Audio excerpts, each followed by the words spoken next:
All right. Here we go. I think we finally figured this thing out. I think we are now live on our YouTube page. And so Deanette and Alfred and Royson, feel free to call your friends and tell them that you are breaking the Sabbath by being on technology. But I think we are live. And so let me just check one thing over here to make sure that we're getting our audio. Yeah, I think we're good to go.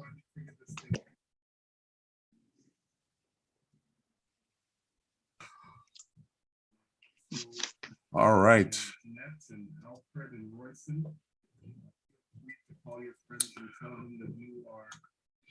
So here we go. We are live on our YouTube page, and we figured this out. You know, this is what happens when you have people fiddling with technology that's out of their generation. And so even though I am considerably younger than our three panelists tonight, I am still struggling with this technology thing. I should have asked my kids to be down here to set us up, and then that way I know we would have been live right on time.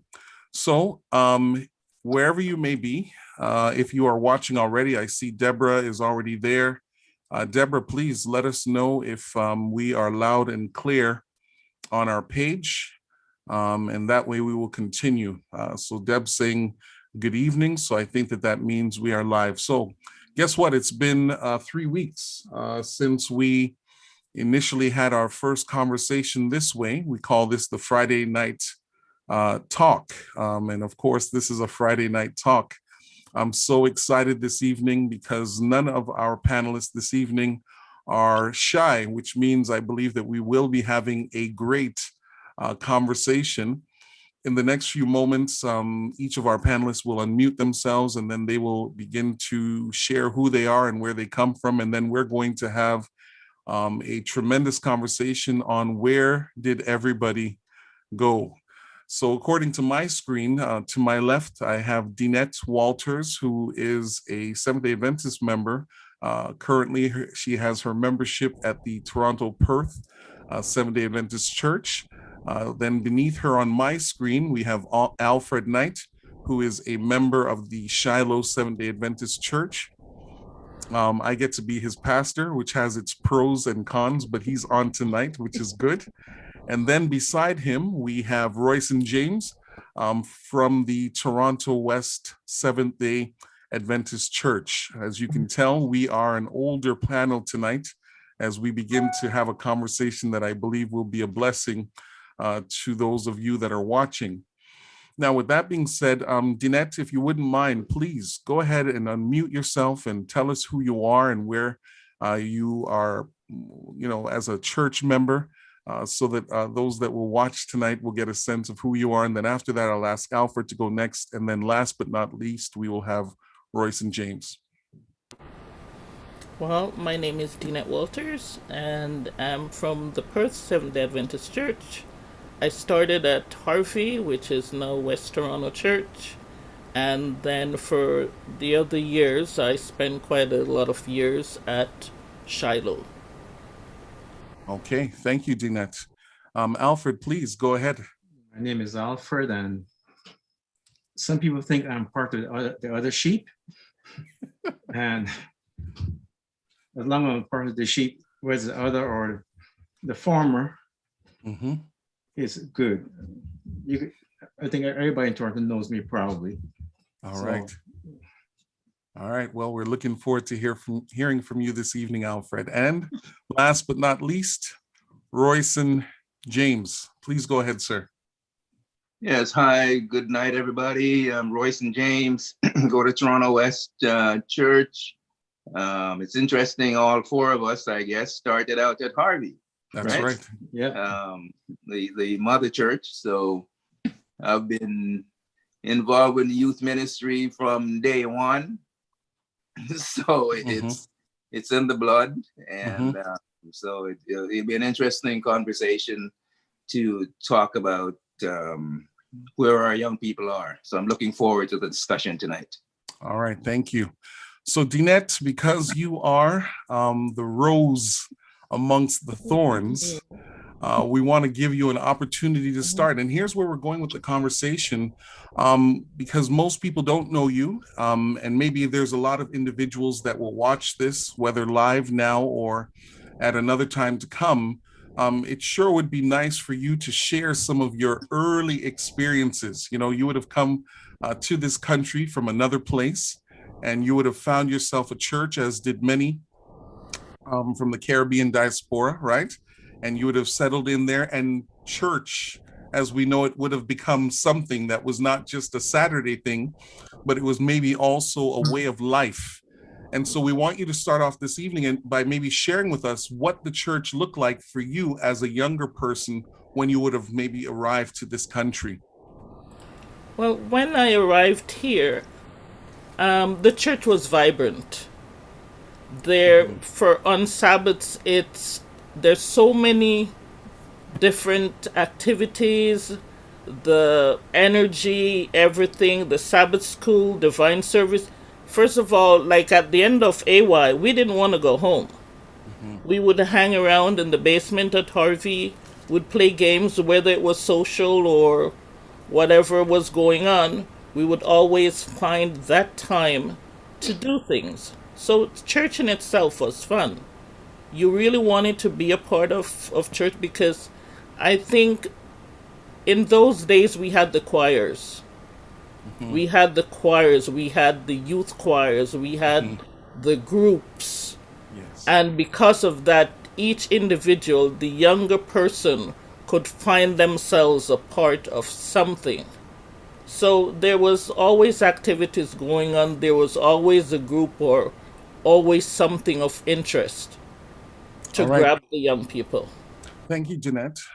So that was some of your early experiences. And now let me just say this.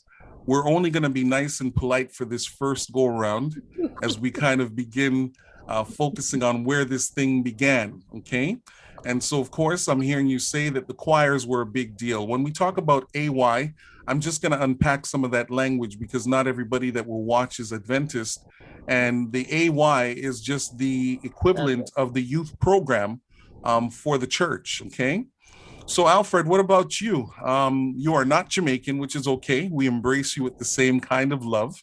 But as a young man coming to this country, what did the church look like for you at the beginning stages of this thing? To be fair, really, that question should not be asked because as we go through the reasons why we are here, that would come into play. Okay.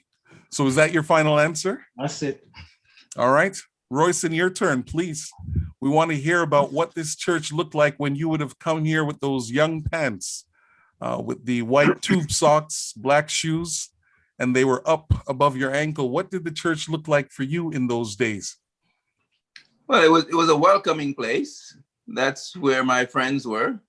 As a good Adventist boy, most of my friends were Adventists.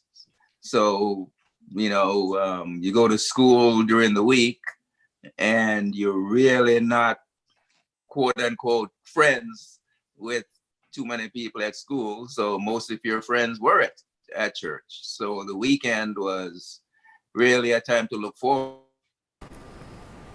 And, you know, so as Deanette said, we spent a lot of time. Harvey was home.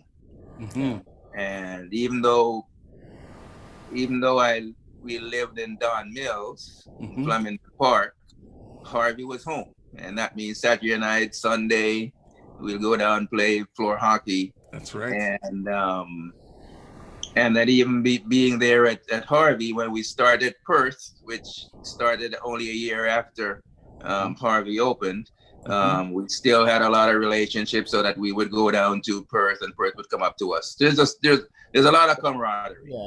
Yeah. And I thank you for starting off that way, because, you know, in those days, and of course, I may not have been born when you all were starting to enjoy church that kind of way. So I may have all the gray on screen, but I promise you, to those of you that are watching, I am the youngest here of this panel. But when I hear you all starting off, I hear, you know, floor hockey, I hear about the choirs and stuff like that.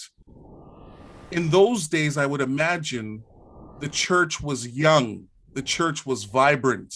Yeah. There were babies crying.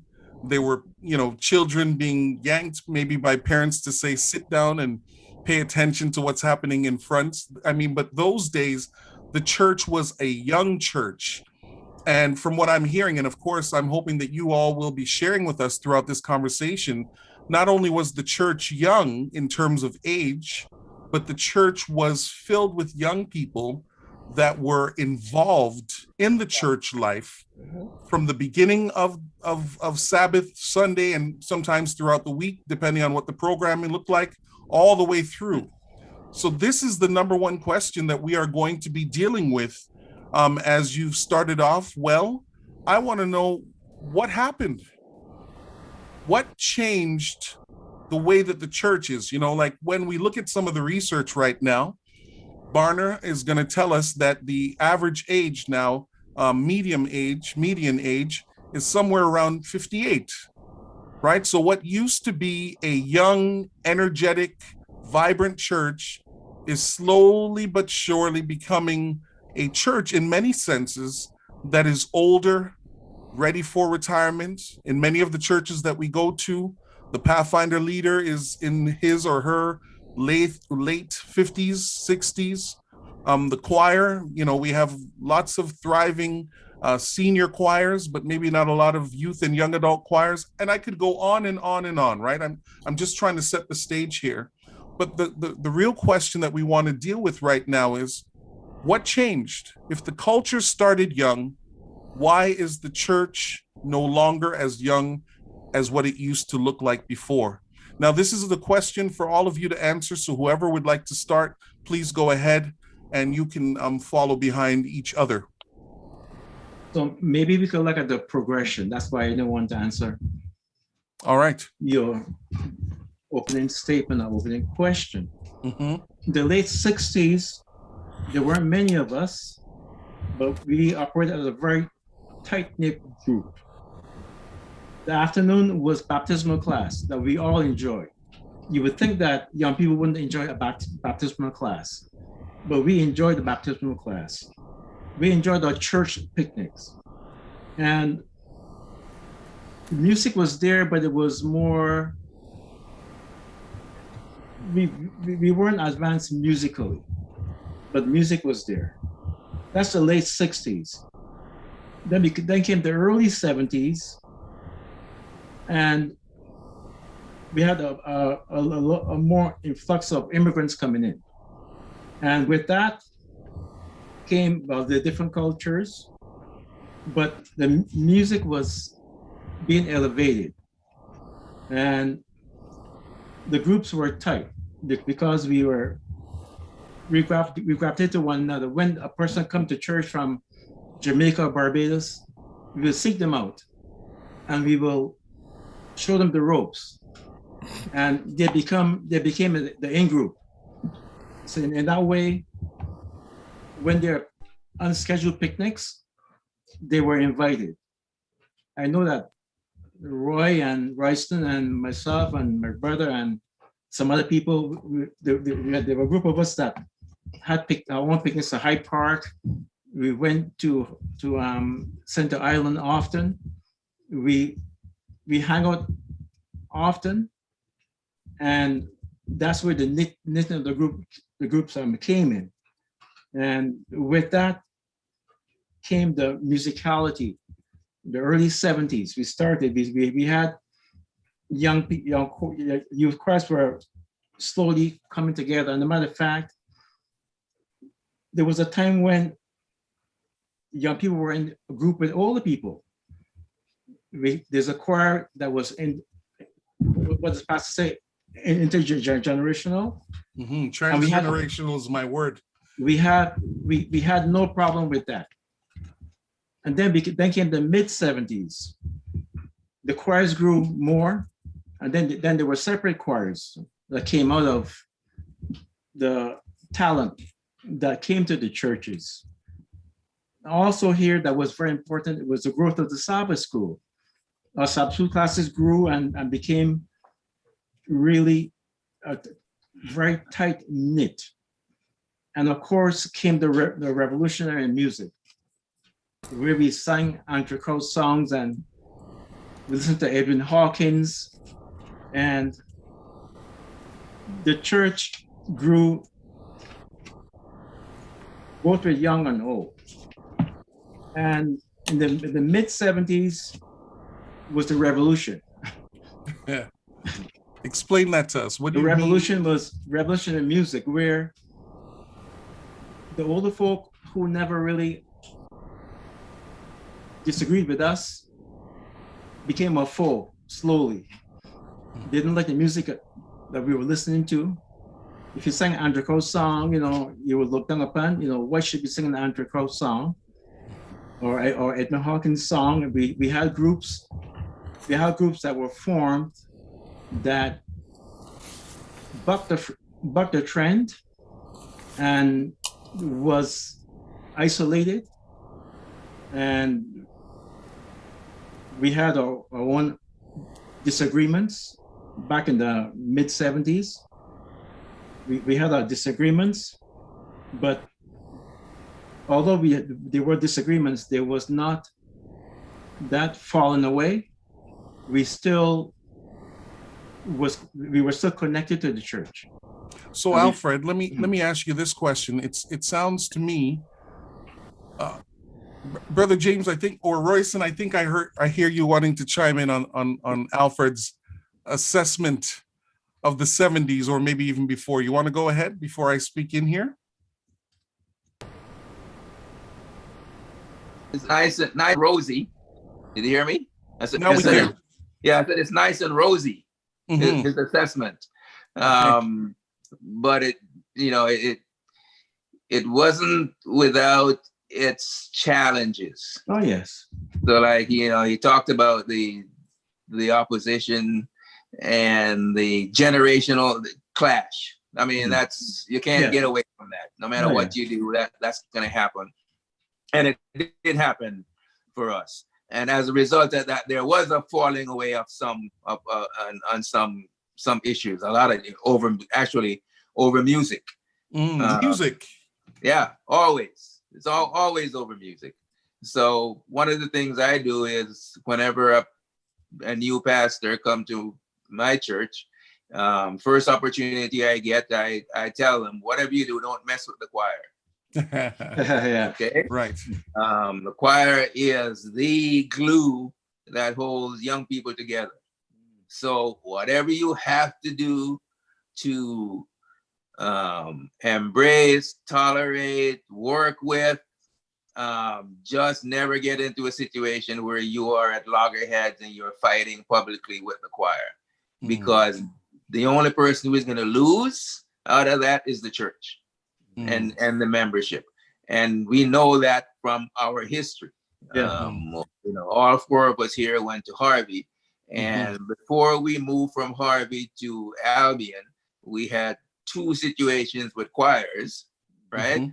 That result in serious quote unquote falling away, in which young people still to this day have been affected and have not healed as a result of it. So music is always at one of those battlefields that you got to be careful about, and it's always going to be an issue with the establishment and with the current people in power and with the young people who are coming up. So music. Yeah. Deanette, do you want to say anything about this this music stuff? I mean, I know that this is a hot topic, right? Because music is still a problem now. When we see when the different genres of gospel music come in, there's always somebody that will always say that music is not for the church. Go ahead, Deanette. Let's hear what you have to say.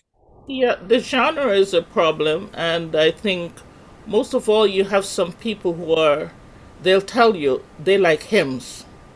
We want hymns. They don't want the choruses. The praise songs are not a part. They don't feel that it's you can worship without the hymns.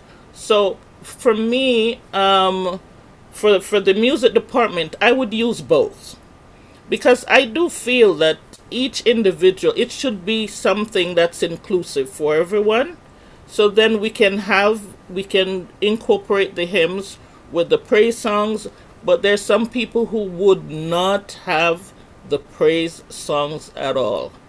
Then there were the instruments, the drums. They don't Yes. want the drums. Then there the flip flop with some pastors saying it's okay to clap, another pastor saying, oh, you shouldn't clap, and one pastor or some leaders like drums and some leaders say no drums. So those were major issues. So maybe here's the thing, right? Because I hear you, I hear all of you, but every single person here this evening is still in the church, Yeah. right? So regardless of what the differences may have been, all three of you found a way to stick through it and remain. Yeah. But apparently, this may not be true of all of your friends that would have come here as young people to the country and found a church, whether it was Toronto West, whether it was Perth, whether it was, I don't have enough of the city's history to call all of the big names, right? But the reality is you all stayed, but there's a bunch of people that didn't stay. So are you telling me that music was the thing that perhaps has pushed my generation out of the church, or even your generation? Because here's the reality. It's not just that young people have been leaving the church. In your generation, you have lots of friends who started off with you in your teenage and early 20s, etc., and they're not in the church. Are you saying music and music alone? Well, it's not music and music alone. Music was a part of it. Music Okay. was a part of it. The other part of it is that there's so many parts. And some of the parts is that individuals, for the youths, some did not feel that they had a voice. They didn't feel that they have a voice. And also, the dress code was an issue. Do I wear tie or do I don't wear tie? Do I wear tie? It's tie or no tie. Jackets or shirts. Mm-hmm. Clap or no clap. Pants or skirts. So in general, there's so many things. So it's not only music. It's about dress code. It's about youths feeling that their voices are not, they don't have a voice. And that interaction was not there among the leadership. Yeah, but I mentioned the word revolution. Okay. And I think in the 70s we had a voice. You might not have agreed with us, but we spoke. Or we spoke out. Because we were united. So we could have spoken out and know that you're being represented by whoever is speaking out.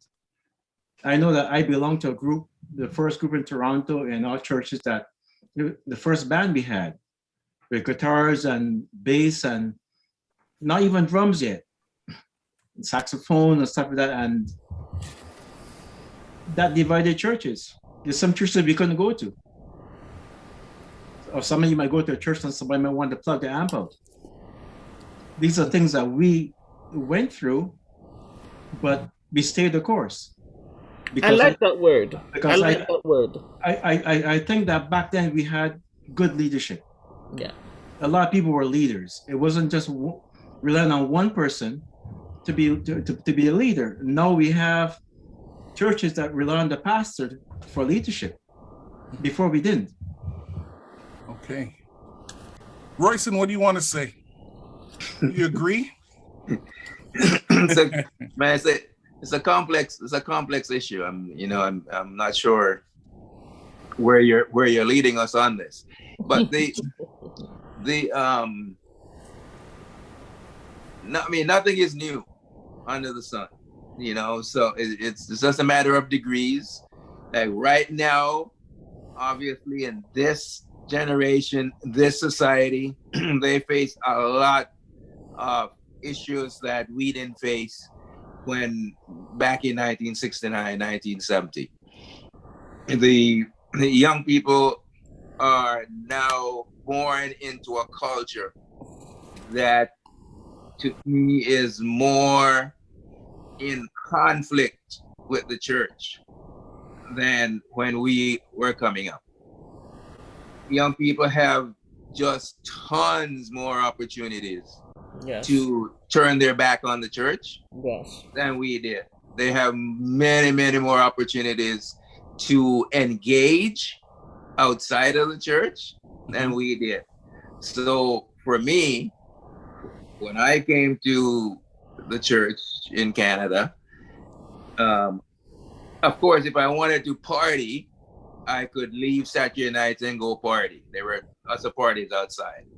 But if I were not inclined that way, the church then was my only other outlet, right? And so I don't know why I wasn't inclined that way. I guess that's just me. Ever since I know myself, I'm not a party guy, so I had no interest in going out and party.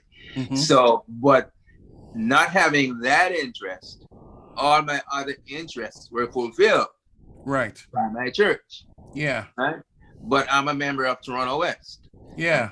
Toronto West is not a typical. Yeah, it's not your average church. Adventist church. Right. That's like we can go into that a little bit about, you know, what makes a church attractive to young people.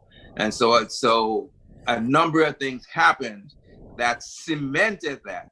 Yeah. And rooted me in that church.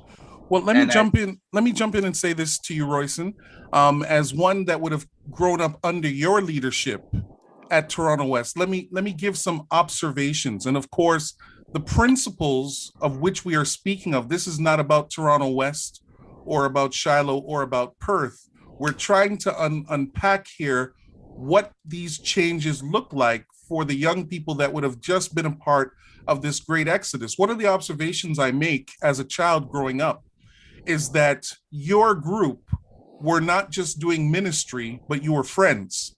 Yes. Right? So it's kind of hard for you to walk away from the church when your core friends are going to be there the following Saturday or Friday night for choir rehearsal, and the list goes on.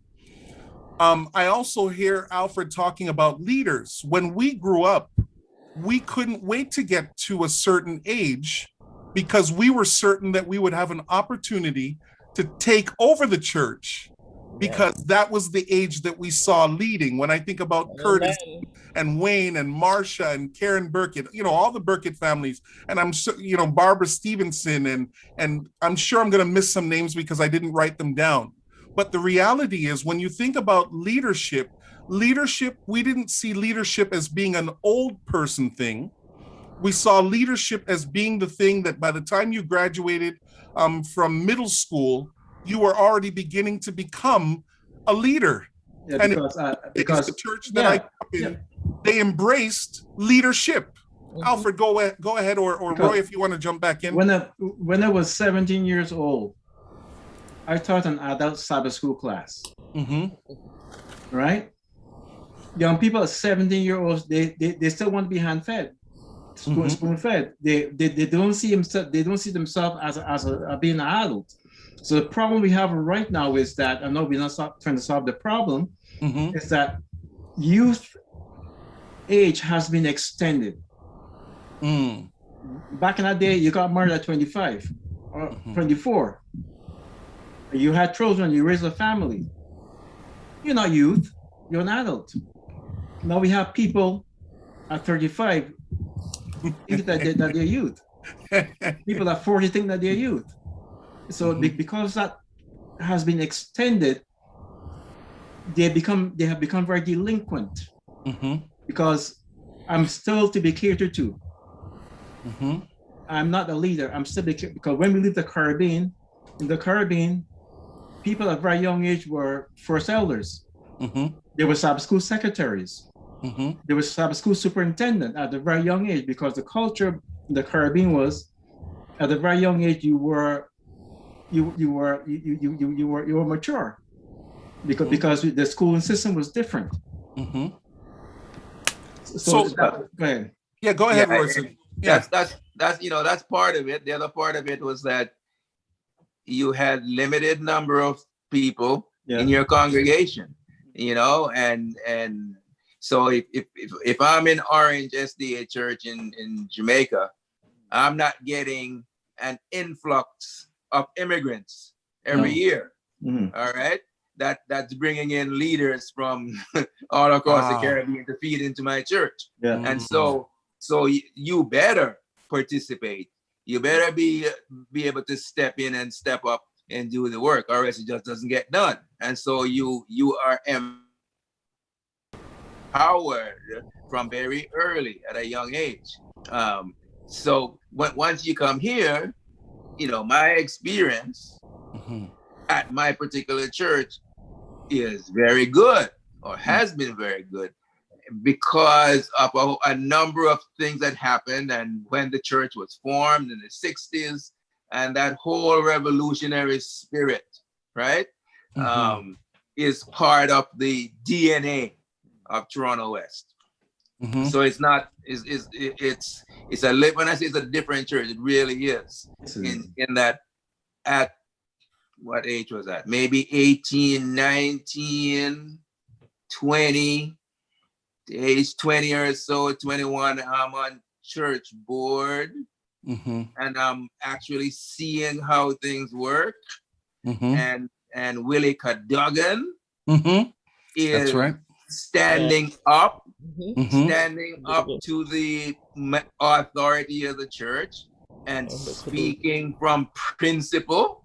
Right. And I noticed that, wow, okay, so if you do that and you are, 1, intelligent, 1, 2, respectful, and 3, you actually have something to say, right, that you can actually stand up and speak against and speak truth to power, right, and they'll actually listen to you, right. And so that was built in the DNA, and I'm like, wow, you can do that. When I saw Willie do it, I said, okay, Yeah, good. So I was empowered from them. Yeah. And because of that, when the time came for me to speak, I would speak up on behalf of the young people, and they would actually listen to you. And I learned very early that if you are invested in it and you actually participate, that the quote unquote the old people, they'll actually give you a rope and say, okay, young man, go ahead, hang yourself. Right? So now I'm hoping that type of spirit is evident in other congregations, because that's what it takes. You have to give your young people rope to hang themselves. You have to say to them, yes, not no, every time. Give them a chance to fail. Yeah. And I think our church, that young immigrant church, man, they gave us an opportunity to fail over and over again. Yeah. Which is why you guys see us, and you see us in big numbers, and you think that, oh, TUS, here they come again. They come with a multitude, a lot of young people. Right? So later on, I'll talk about that. Don't let that fool you. Right? It just means that we have numbers. It doesn't necessarily mean that we're not losing young people at the same rate as everybody else. Right. Because I think we are. Right? Okay. It's just, Deanette, hold on one second. Let me get to Deanette here. Deanette, what do you think? Are we heading down the rabbit hole as we talk about this? The empowerment of young people, is that part of the reason why? Because again, we're trying to take a very big conversation and consolidate it. At a point in the 60s and 70s, it was a young, vibrant church, and your generation had kids. So it's not to say that you were not having kids, and yet something has changed. Deanette, we want to hear from you, please. I'm listening to some words here. Powerful words too. Yeah. I'm hearing welcoming place. I'm hearing great leaders. I also heard united. I also heard interest fulfilled. Empowered at a young age. Invested. And then I heard give young people room.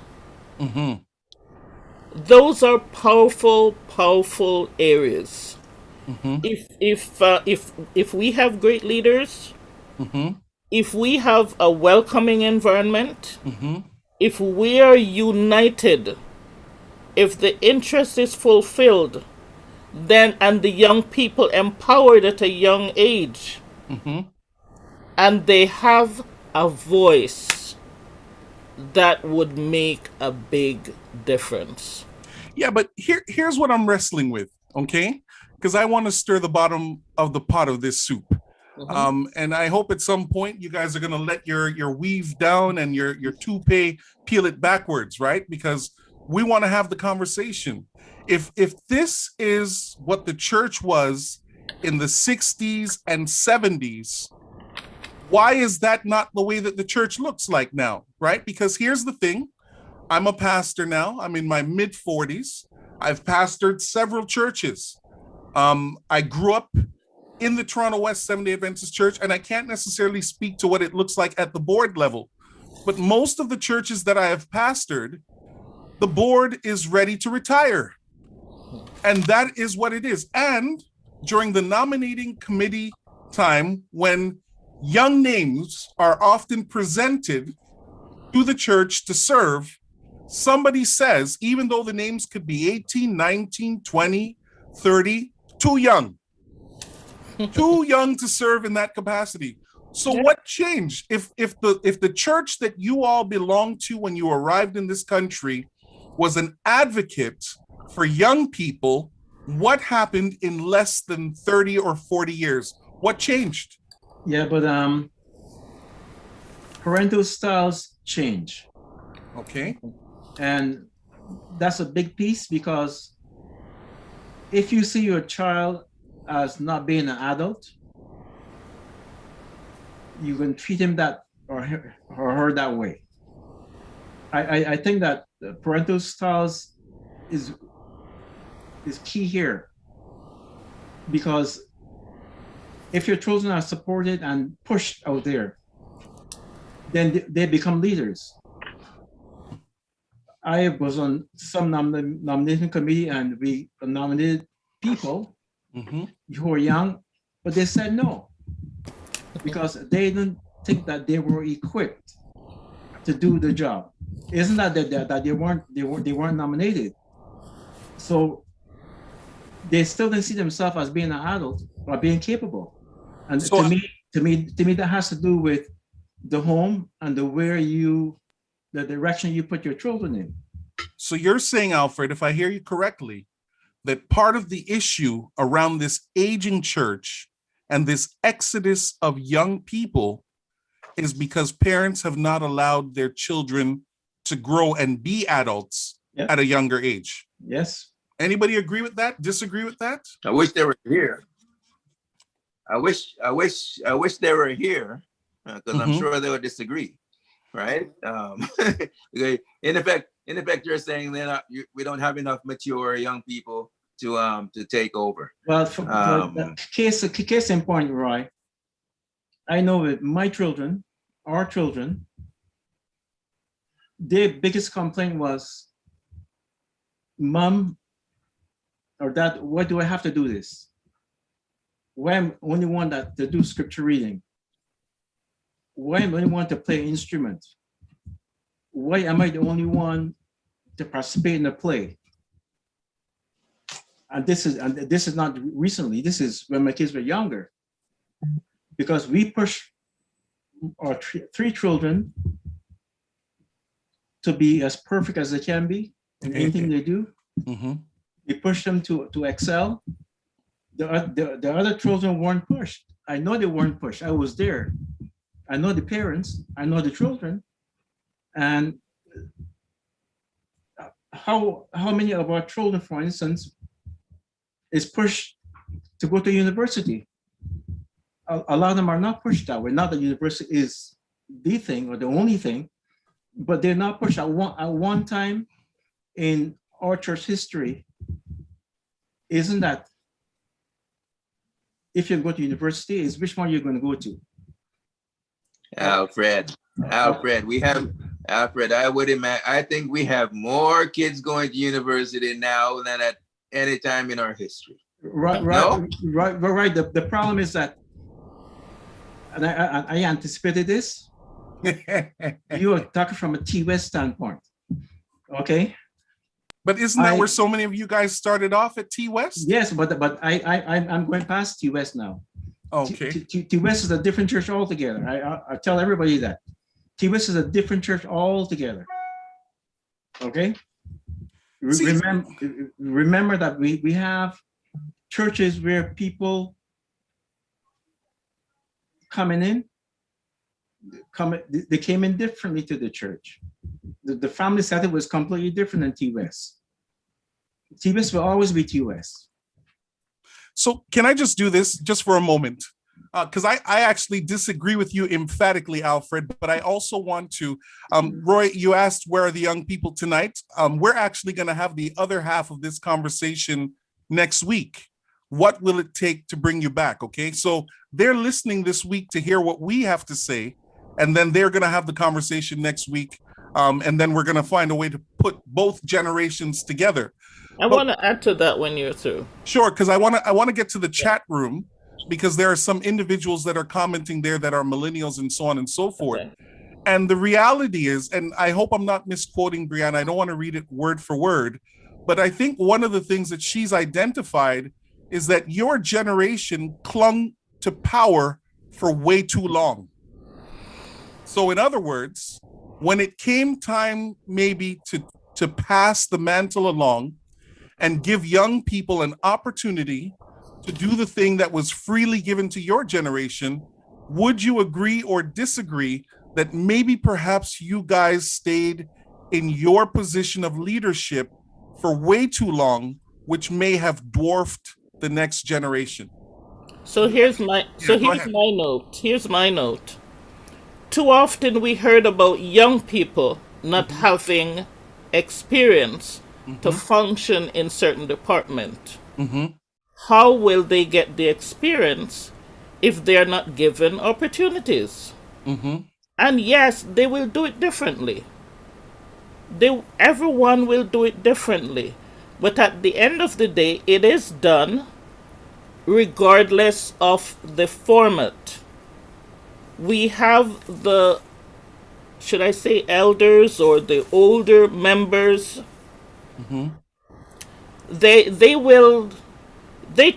As leaders, it was about preferences over principles. Oh, come on now. Right? Sorry, Deanette. Now you're about to step on somebody's corn. It was about preferences over principles. And that was a big situation. They wanted to be in charge, and not only did they want to be in charge, they want to stay in charge. Now, who's the they? Just so we're clear. I want to understand who's the they. Some of the older members. Okay. Some of the older members, the older leaders. We would have, I remember there were times with nominating committee night is there. We were on committee and we would be approached, committee would be approached by individuals saying, okay, I don't want to be an elder. If I'm not the head, I don't want the position.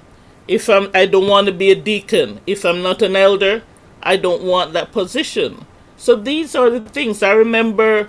As much as Royce and James doesn't remember me, but I remember Royson taking the honorary position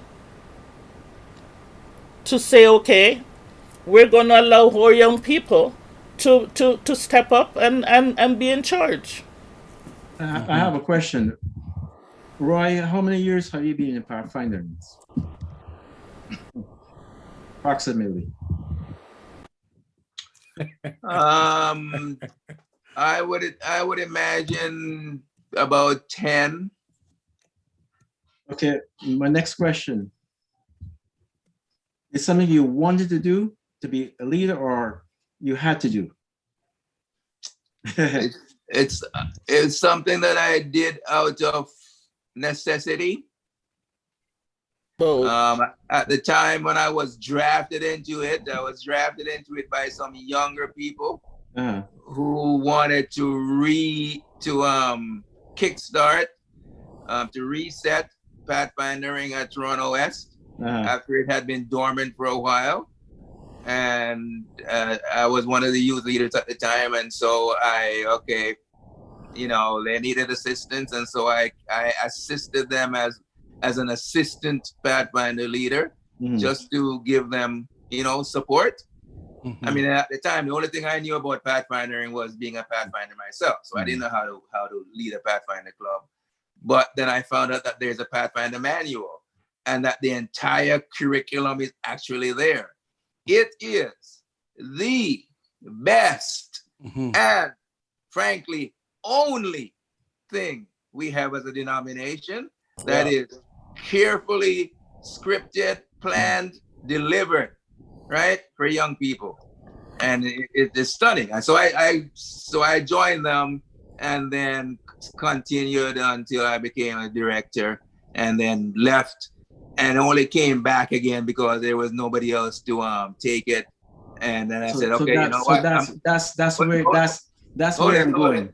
I came in that time and I said, okay, I'm gonna come in, but now this time I'm gonna make sure that I train somebody and to make sure that we have succession planning, which I did. And then I came out, and that person served for another 6-7 years, and then they trained somebody else. So we put in some type of succession planning. Yeah. And that's where I'm going. Because you've been in there kind of youngish, and I see you there kind of oldish. Yes. And not kind of, I was. And if there were young people to take on that responsibility, I'm sure that they were presented with opportunities to do it, but they never did it. What was the problem? Well, listen, people gravitate to something that's successful. Yeah. All right? Yes. So I had seen Pathfindering at Toronto West, right? When it was like super good. I remember Norman Brown and Marsha Burkett. That's right. Right, and all those guys being like super Pathfinders, and the drill squad was just amazing. So I knew Pathfinder could be good. However, the people who were 8, 9, 10, 11, 12, they hadn't seen that. That's right. So they have no sense of what it could be. So if you say you're going to start a Pathfinder club, it doesn't mean that their parents are going to bring them, because it's not in the genes, it's not in the culture, right? Because it's been dormant for so long. So by getting part of that to kickstart it, then we started it up again. And from that day till now, it's like amazing.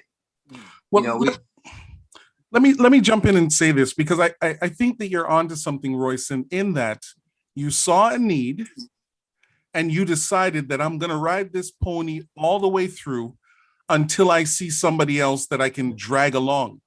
Now, the problem that I have with this conversation is all of us went to Toronto West, and it's not the only church where there has been successful ministry, but this is our context to some degree. If we've all been through this church and we've all seen what it looks like, then why would it be that if we went to different churches, we would all now begin to talk about why we cannot, since we know what it does look like? I hope you guys are with me, because I actually think that we're trying to take the easy way out. Go ahead, Royson. You have no idea how profound your question is. Okay, let's talk about it. It is so profound that it's one of the things that haunts me right now, because I see the signs of the same thing happening at my church now, right? Because people just don't get it. People think that that's how it's going to be. Oh, this is how it's always been. That's all I've known. And so it's going to be this way all the time. And it won't, right? It's something that you have to nurture and grow. And a lot of people don't understand the basic stuff that's in the DNA. How do you make, if you want your young people to stay, you have to cater to them. That's right. Thank you. Right? You cannot, it's not okay, it might happen, it might not happen. Right? So I don't understand if you're a pastor Mm-hmm. and you are thinking about the future existence of your church, Mm-hmm. right? How you could pastor without catering to the young people who are going to be the future of your church. You That's see what right. I mean? Yes. So if you are assigned to a church, Mm-hmm. what is it in your church that really signifies young people? Mm-hmm. Is it the Pathfinder Club? Mm-hmm. Well, you better have a Pathfinder Club. How can you be a church that's say looking to the future and the young people and you don't have a Pathfinder Club? That's and right. how could you be the pastor of that church and you don't have a Pathfinder uniform? Mm-hmm. So that all the congregations see that, hey, you think this is important. So parents, make sure that your kids are in this club. You know what I mean? And I think the Ghanaian club, their church, they push that tremendously. So that when you go, I remember going to some events, and it's like every young person of that age was a member of the club, and the pastor pushed it. So those things don't just happen. Right. But I talk about parenting styles. Now we have parents where the kids don't want to go, and the parents say, okay. Yeah, I hear you, Alfred. You know what we do in that case?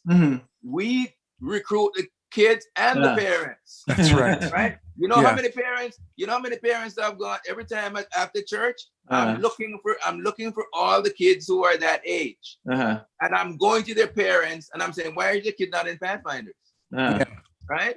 Okay, I see your kid sitting with you. And you know why your kid is sitting with you during divine service right now with nobody to talk to after church? It's because they're not in Pathfinders and they have no friends. That's so they right. have no reason to want to come here all the time. That's so why right. aren't your kids? And if they don't have money for the uniform, you know what I say? Never mind. We have people in the church who will pay for the uniform. Or stitch it for you. There you go. Yeah. Right? And that, I'm telling you, that happened. That's how I got recruited in with Cassandra Woods and Marsha Burkett and those people. And we made a pact. This is 30 odd years ago. Yeah. That no Pathfinder would be kicked out because of bad behavior. Right? And every Pathfinder would be accepted whether they had the money or not. We would find the money to make sure that they can get their uniform. So let me go a little bit deeper into this soup now. Because I know we've got more people listening now. I'm watching the chat room because I want to deal with some of these questions as they come along. How much of this exodus has to do with some of the challenges, and this is the elephant in the room, the different cultures that arrived to this country from different islands, different continents, etc. How much does that have to do with the lack of connectedness, right? Remember, if kids are together, right, then they will be together. But if parents are not together, does any of that have anything to do with that in your generation? Because remember, you all had kids, and we're talking about the next generation as if those children belong to different people. So is there any issue around the islandism? Is there some challenges because one person comes from this island and no, that's a non-issue? Is that what you're saying, Brother James, Royce and James? Absolutely non-issue. Okay, so that's a non-issue. I don't see where that's going to be, how that plays itself out. No, I don't know. I'm asking. You come to this country as an immigrant. You are just looking to find your place, right? And to hook up with somebody and to be part of the crowd. That you're looking to belong. All right. And so, man, unless I guess I'm from a big church, and we do go out of our way to make sure that we celebrate all of the various islands and all of the cultures in the congregation, which is another big thing. So maybe in other churches there is this split, and I guess if there's this split among the adults, then it would filter down to the children. Yeah. Right? To the kids. But man, that would be tragic to think that would be the reason why your young people are not coming to your church anymore. Yeah, I don't know. Because again, the reason why we're having this conversation tonight is I was not alive, and many of our young people who are now watching on What the Shiloh, bad? we don't know, right? We grew up when things were already established, and you just knew that by the time you turned 13, somebody from the Woods family, somebody from the Burkett family, Royce and James, whoever it is, look, see you next week. Your birthday is July 16th. That means on that date you become a Pathfinder. We just understood that. And when we got there, there were already 60 to 70 other kids who were already there. And they didn't just come there with long faces. They came to Pathfinders. And after Pathfinders was finished, we went to the store to get a patty across the street with a Sprite to wash it down. Not even a Sprite, ginger ale, because you know how you guys are. Ginger ale is the choice of the Caribbean. So Pathfinder ministry has a lot to do with the training and the development, which keeps our young people. So if that is true, Age group. keeps the age group. So far we know that the choir is a Right. big, What's the age group? 10 to 16. 10 to 16, 10 to 17. Absolutely. In those days, there was no master guide in training. I think you Right. finished Pathfinders and you just studied to be a master guide. So the next thing that I want to ask then is, what is it around succession planning? Somebody has already put this in the group, so I'm going to put it back here. So Royson, when I hear you talking about you look backwards 7 years and you found somebody and then that person has found somebody, why is it so hard to commit to? You know, when we talk about this idea around discipleship, to me, this is discipleship. When we talk about go and making disciples in Matthew 28, I see what you're saying, Roy, as being the same kind of thing. So it's not just Bible studies, it's also mentorship. So where did we drop the ball? I don't know, Alfred or Deanette, if you want to jump in, where did we? And this is not about Toronto West. I know we've talked a lot about this, but I promise you, most churches in Ontario, in the GTA, based on the number that I gave you at the very beginning, the median age of 58, right? Most churches are experiencing this aging church syndrome. So why has it been so hard to develop another generation of leaders if that's the way that your generation was brought up? I don't get it. When you spoke about discipleship, and then came disciple shift, and what came with that was the leadership styles. The leadership styles, it was totally different. Some were welcoming, some were not. So based on that, some were more concerned about outreach than inreach. Yeah, but So there was boredom. Okay, but- so bored. But if you have a tightly knit group, a tightly knit group of young people can withstand all adversity. They can withstand all adversity, believe me, because they function as a group. What we have now, we don't have that tightly knit group anymore. There were places that the group met. They play games. The places that they hang out. Our young people don't hang out anymore like that. Like they don't save spaces for them.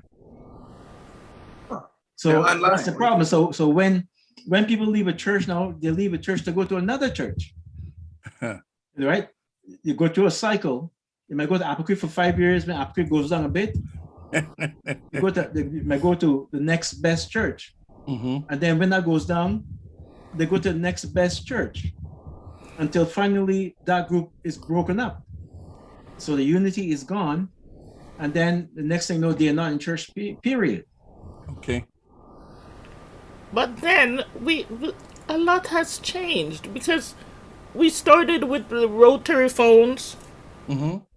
Then we have the computers instead of typewriters. Then we have the ATM machines. We have the debit card. We have the smartphones. In our age group, what did we have? We didn't have these. So So time technology came about. Time have changed so much. Yeah. So So you think, much. if I'm clear, see, I'm struggling, and I promise you, I'm not trying to be this way to hear you say the answer I want. I am struggling here because there are some churches, because and Deanette, you said it, principle over preference. So there are some churches that no matter who has come and gone, who the pastor is or is not, who the leader is or is not, they are committed to a thing in principle. Mhm. And so when the technology changes, they find a way to integrate the technology into the principle. They did not. So okay. So what you're saying is that the church, in essence, hasn't changed. Not much. Okay, Not much. that's a different conversation. Anybody want to take a jump in on that one then? Yeah, but if you say church and children, that would be a good thing. Well, you know what? Maybe we have to understand what Deanette means when she says the church hasn't changed, because I actually don't think that that's true. I think the church has changed a lot. I mean, we're still arguing about music. We're still arguing about drums.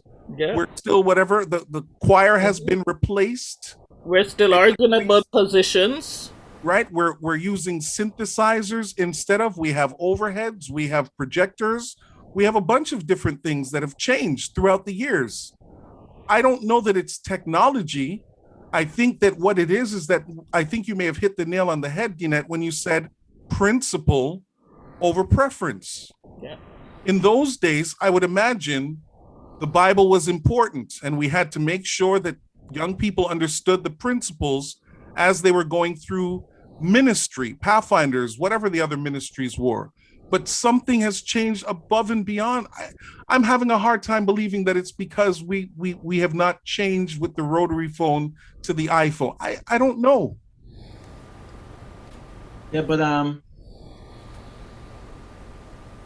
when you have an en masse exodus, in order to replace those people that are left, you have to wait at least 10 years. 10 years for those who are 4 or 5 years to get to the point, and that's where Shiloh is right now. To get to the point where the young people can be leaders. That's where we are right now. Explain that a little bit more, Alfred. I'm not sure that I'm clear. When you have a whole heap of people leaving at the same time, whether to go to another church or stop going to church, you have an age group that is vacant. Okay. To fill that age group now, you have to wait for the babies. Yeah, but who's going to teach the babies then? No. Yeah, but that's the point. To grow up to fill that space. That's where we are right now. So anytime you have a church where the leaving is in exodus, large numbers, there's a void that is there. And how do you fill that void? And what happens when that void is there? The older people have no choice but to continue doing what they're doing. So the only challenge I have with what you've now said, Alfred, is, are we willing to take the chance that it's going to take the skipping of a generation to bring back these numbers again? I don't know about that. And then I'm thinking about it a little bit more, because our generation, and please don't tell anybody I said this, we church hop too. But when we went to other churches, we didn't see that as an abandonment of our church. We saw it as, let's go and see what they're doing, and then we will come back to our church and we will top what they're doing over there, right? So the idea that if I went from here to Apple Creek or to Perth or whatever, I'm still coming back to Toronto West, because if they have a good band, we want to beat their band. If they've got a great Pathfinder club, we want to beat their Pathfinder club. And it wasn't a matter of competition, survival of the fittest. There was a level of camaraderie and a certain level of pride that we had as young people in our church. Honestly, that's what it was. I remember those days. Yeah, go ahead, Deanette. Please go ahead. Some pastors don't support that. Okay, so we're now back to one person. Some pastors will complain about church hopping. Okay. Anybody want to jump in? Because I'm a pastor now, And I'll be honest with you, and maybe I shouldn't say this because I might get in trouble. If my young people decide that they would like to go and visit a church, maybe there's some ideas over there, and they come back and they say, we saw this at another church and we want to try it, I would be more than happy to give them an opportunity to do that. But at the end of the day, part of what I'm hearing as your generation has transitioned over is that we have created a silo.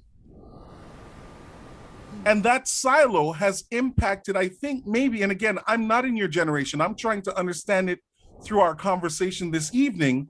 But I wonder if this nationalism towards your church has starved it to some degree, so that when young people don't feel as though they have an opportunity to see other things, experience other things, and then still come back to the church, why not leave?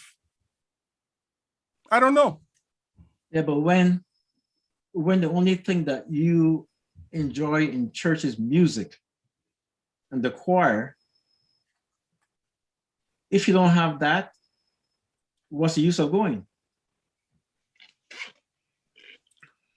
So again, just maybe I'm asking again, are we saying that music would be the thing that would completely decimate a church in your generation? Is that what you're saying, Alfred? Deanette? I don't know. Royson?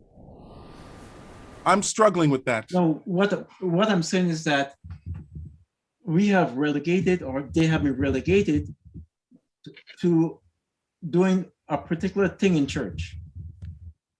And that particular thing in some churches is being a choir, doing music. Okay. But if that fails, they have nothing left.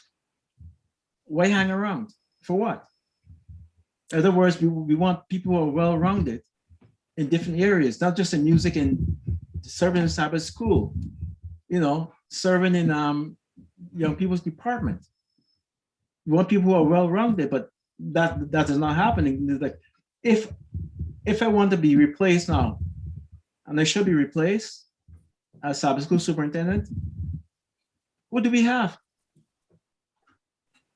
Who do we have?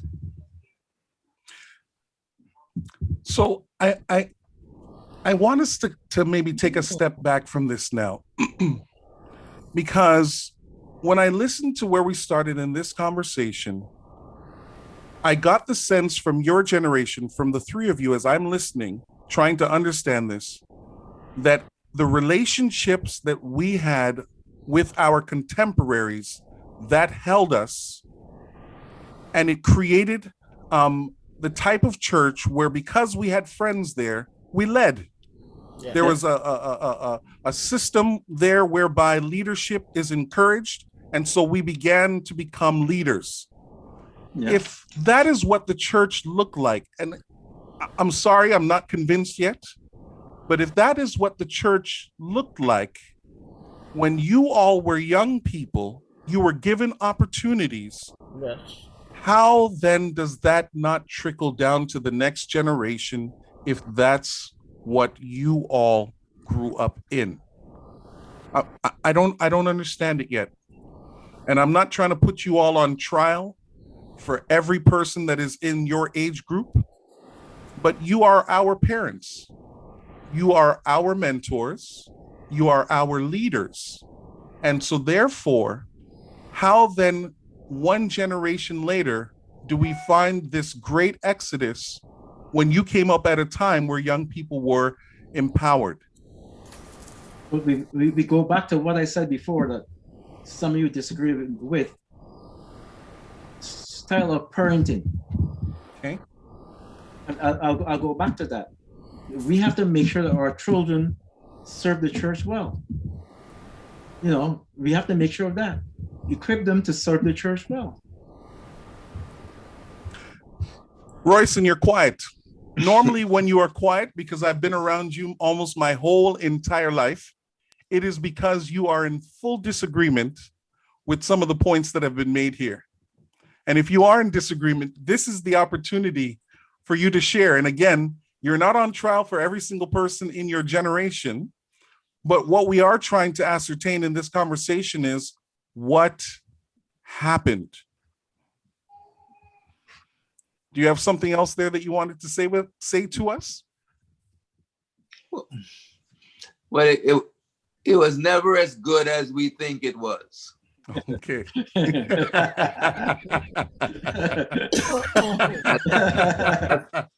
That's number one. Mm-hmm.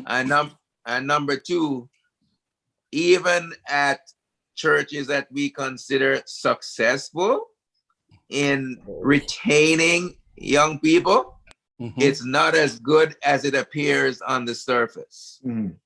Okay. So that's bad. That's even more dangerous than what we think. So that the studies all show, sir, that the Christian church is losing its young people. Yes. We're no different. Mm-hmm. So that our teenagers, in all the polling that's done, they are very committed. They like church, etc. And as soon as they hit into their 20s, so they are the least connected to church. So imagine that. You go from teenagers to the 20s, and there's almost a 43% drop off in terms of commitment to the church. Okay. That's interesting. And that, I would think that that's very, very germane and very symptomatic of our denomination. And I try to think of reasons, and I think Pathfinder ministry is wonderful, but 16, 17, 18, you're done, right? When you finish Pathfinder, you tell me, what do we have? What do we have for our young people when you finish Pathfinders? It's supposed to be AY, Adventist Youth Ministries, but Adventist Youth Ministries, the denomination, have pretty much put you out on the ocean with a paddle boat and say, go ahead and paddle for yourself. All right? Pathfinders, I can take you right now, set you up, give you the manual, and you can actually run a Pathfinder club because the program is there. We have nothing like that for our youth. I don't think you pastors come from the seminary equipped to deal with 20-somethings, right? Much less the ones who are just married, young adults, and who are just married in their 30s and just having families, right? So you got this huge gap. We're doing good with the teenagers. After that, just like with OYM basketball, once you hit 18, we're done with you. Okay. And now, what do you do? Where is the connection? And so the ones who are in their 20s, after they finish Pathfinders, who would they naturally look to? They would be looking to the 30s, right? You'll find more and more, those in their 30s, oh man, they're busy setting up their families. They're the ones who are running from one church to the next, and whichever one has the best preacher today or the best service today, they're going to go to that one and go to that one. And they're not thinking that their little Johnny that they're having is going to need a leader, right? And a mentor. Right. And where are those mentors going to come from? It's going to be from them same 20-year-olds that they have abandoned by running all over the place and by not really being committed to leadership. So for me, the challenge is the young adults, those who are rearing their families, those who are saying, well, I got to rear my family so I don't have time for to take an office in the church, right? So they're not willing to do what I did, which was take my kids on Pathfinder trip in their crib, right? They're saying, no, I don't have time for that. I got to look after my family, or I got to do this, and I got to do that. And so they're not putting in the work. So, when your groups start meeting next week and whatever, that's when I want to be part of that discussion, because they're not putting in the work, what I'm seeing, because I don't think they see the connection between their work, right, and the future of the church. That the future of the church rests with them, not with the old people. Forget the old people. They're done. Mhm. So they're all worried about, oh, well, they don't want to give up leadership. Well, come on. Do you have a vote? How many you're in the church? All you got to do is vote people in or vote people out. So you can control the church with your vote. So, but if you're not there, committed, and if you're not care about yourself, you should at least be committed for your children. Mhm. Because my son has a 1-year-old, Mhm. right? Mhm. And he probably doesn't know that his 1-year-old isn't going to be listening to him, Mhm. right? Right. Okay. He'll figure that out soon. So, right, his Mhm. 1-year-old will be mentored by the kids that Darnell is coaching in basketball, Right. right? Them 15-year-olds, right? Mhm. They're the ones who my grandson is going to be looking up to, right? Mhm. So if Mhm. Darnell isn't there to Mhm. coach those kids, and those kids don't have a basketball team in OYM, and they're not connected to the church, and they don't feel that they're engaged, then Mhm. those kids will not be around in their 20s, right? And early Right. 30s to mentor my grandson. Right.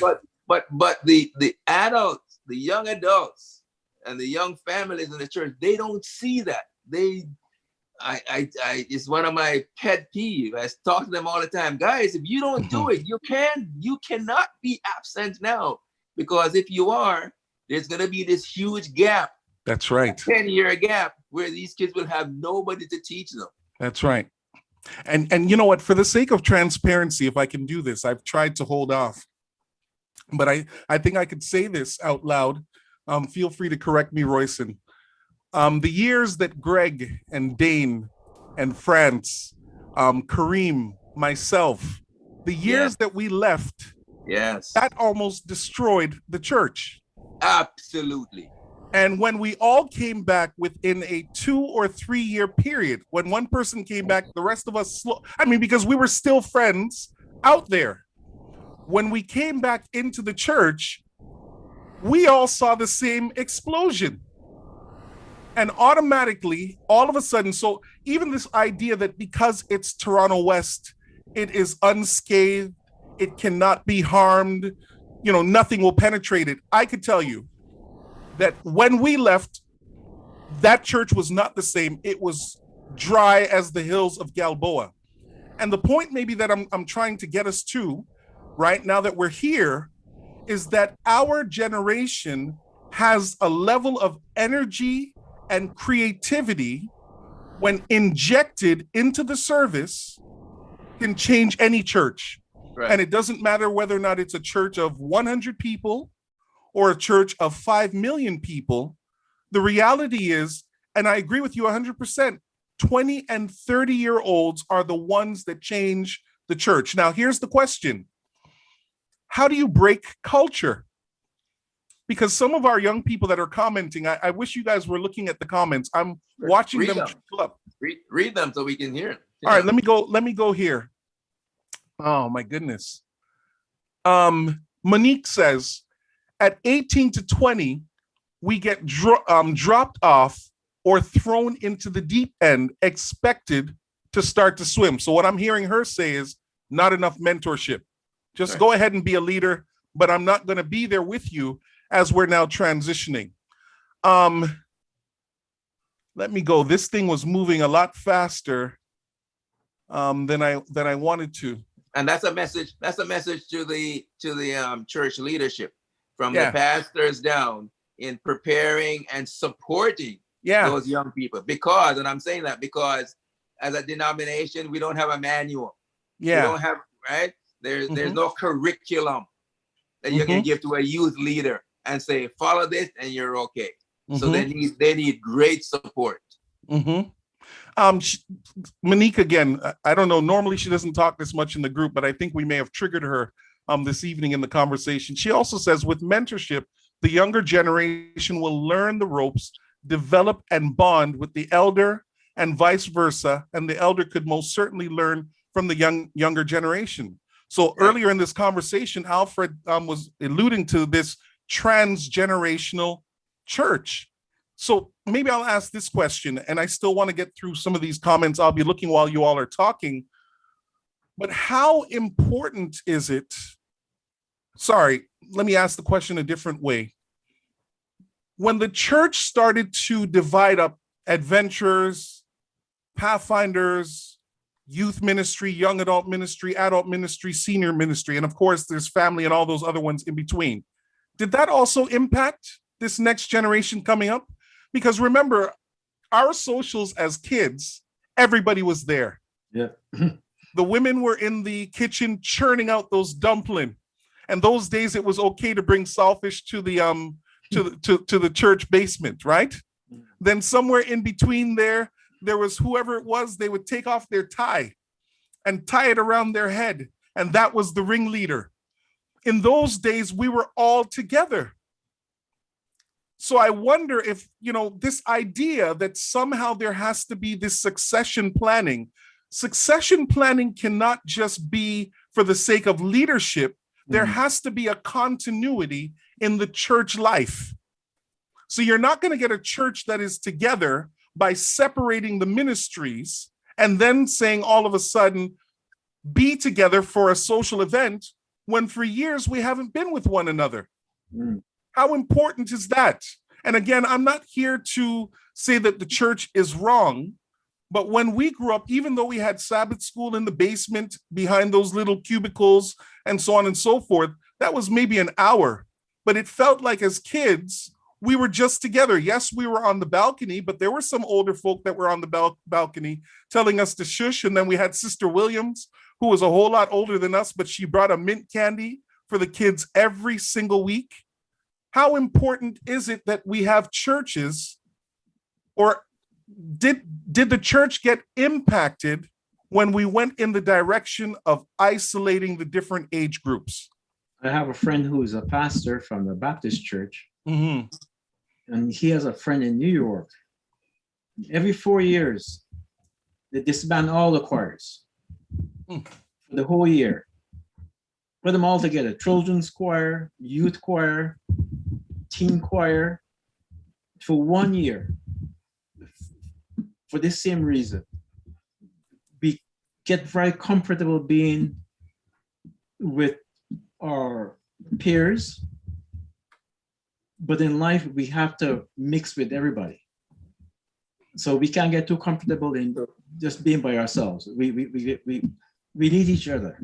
It's an interesting concept, and I think they probably have a culture that allows them to do that. Probably. Because if you don't, and then try to impose that on a culture that's not used to it, you end up with no choir, right? Yeah. But no, I lost my thought. We were talking about bringing the different generations together. The generations. Listen, it's my guy. It's super important.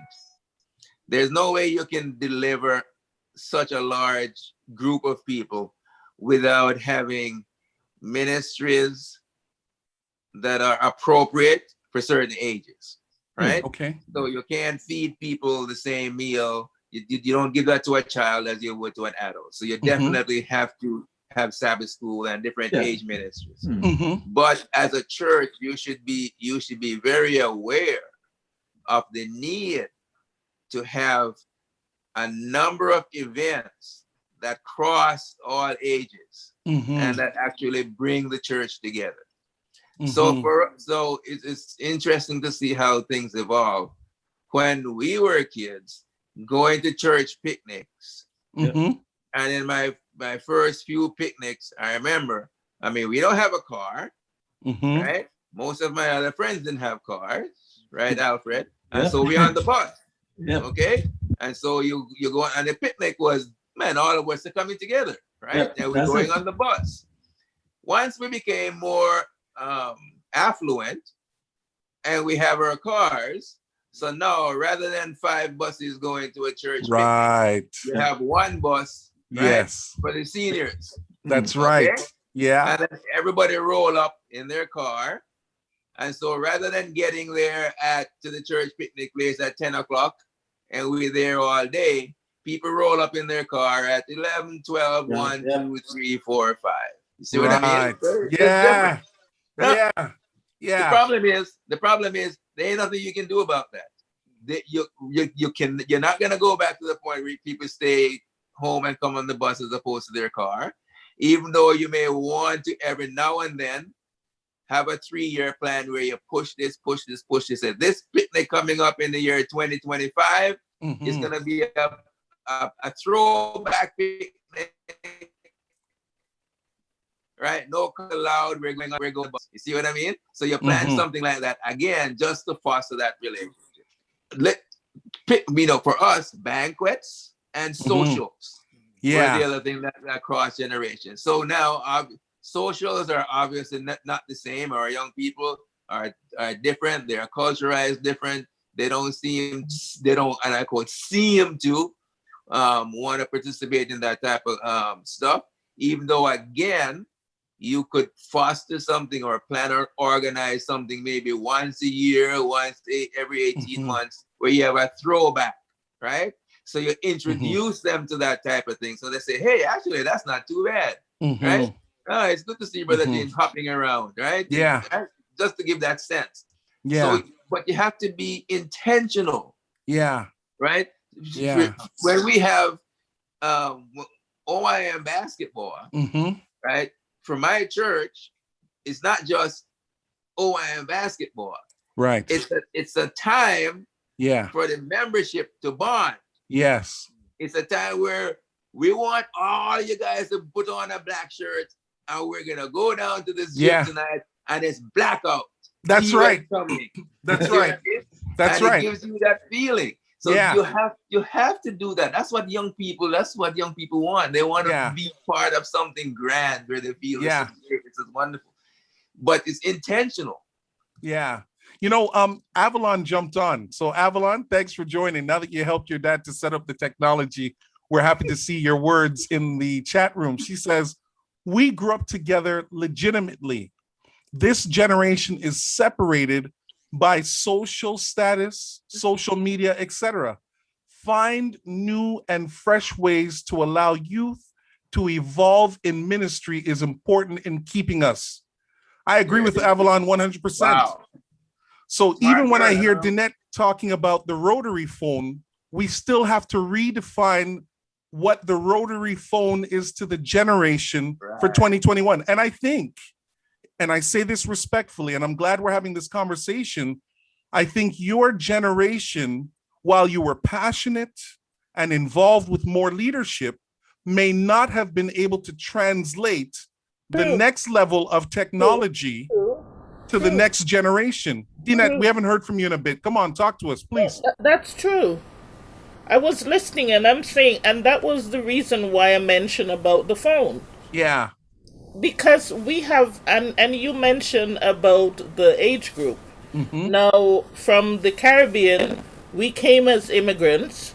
Now, or the next the generation after us, or even younger, are Canadians.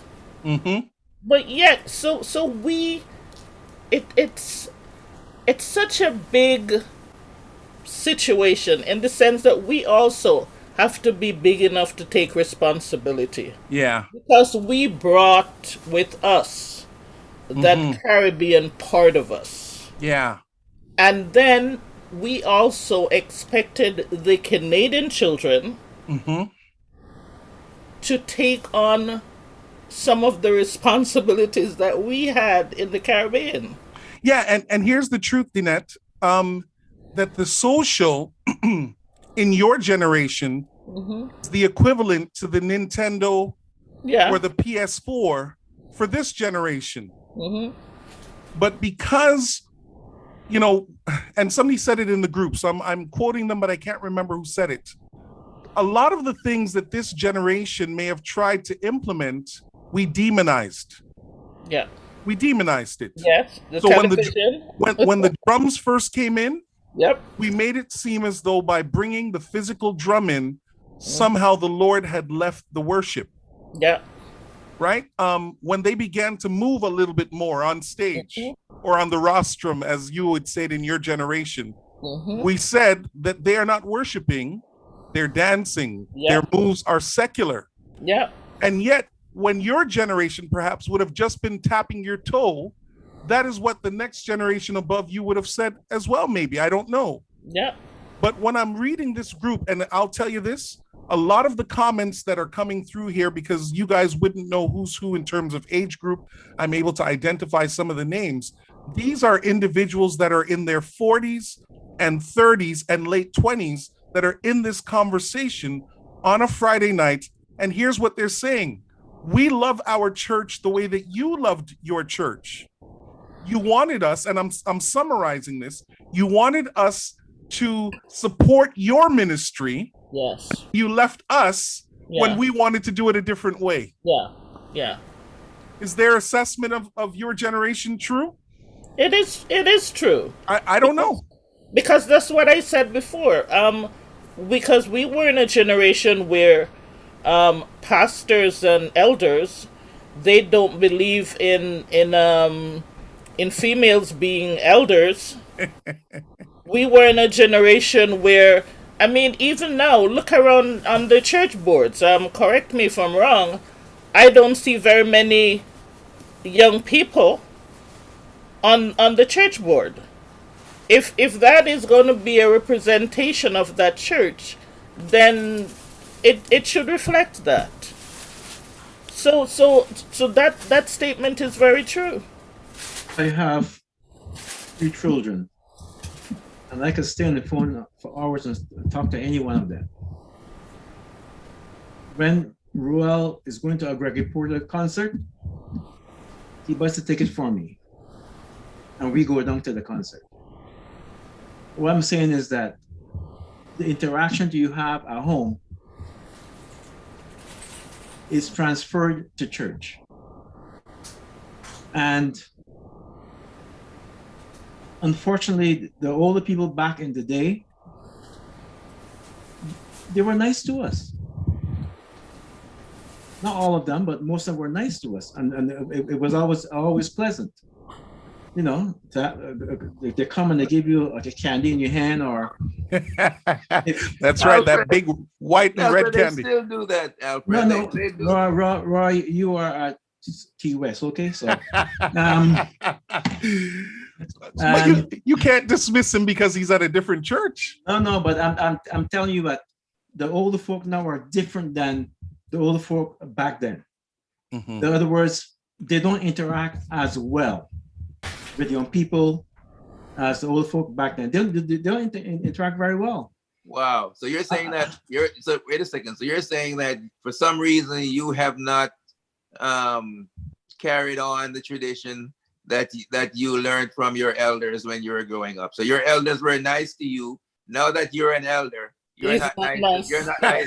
You're not nice to the next generation. That's right. No. And he's not nice to the pastor either. I'm not talking about me, because with me, I keep on saying I want to increase in age without getting old. That's my statement. Yeah. The reason I stated like that is, you know, we have individuals who are different, right? So, you know, you're different in that way. I'm different in that way. So no matter what age we get to, we're gonna feel comfortable around young people. Exactly. Right. Exactly. But let's not forget that when we were kids, and again, maybe you didn't notice it as much. I just know that because I've been involved with church leadership for a long time, I know that there are a lot of older people from back then, who were not nice to young people. That's right. Okay? That's true. That if they were on this chat, they would tell you chapter and verse, right? Of all the things that happened that turned them off church. It's almost guaranteed that if you have a church of 100 young people, it's guaranteed that you're gonna get 30 at least, who will 40, if you're lucky, if it's that low, who will tell you about the bad experiences they have had with young people, with old people, who are judgmental, right? Yeah. Who make life difficult for them, who Mhm. criticize how they dress, how they act, And what they're they saying it in the eat, chat group, by the way. right? What they eat, how they sing, what they sing. I remember our first elder's wife running out of the church and put her hand up in the air and said, "The Lord is going to rain down fire on us because of the music that we were playing during Black History Month." And I remember, again, we just said, my church is revolutionary. It's different. We had a black Jesus. We had a black Jesus. That's right. In 1971, 72 at Harvey. Yeah.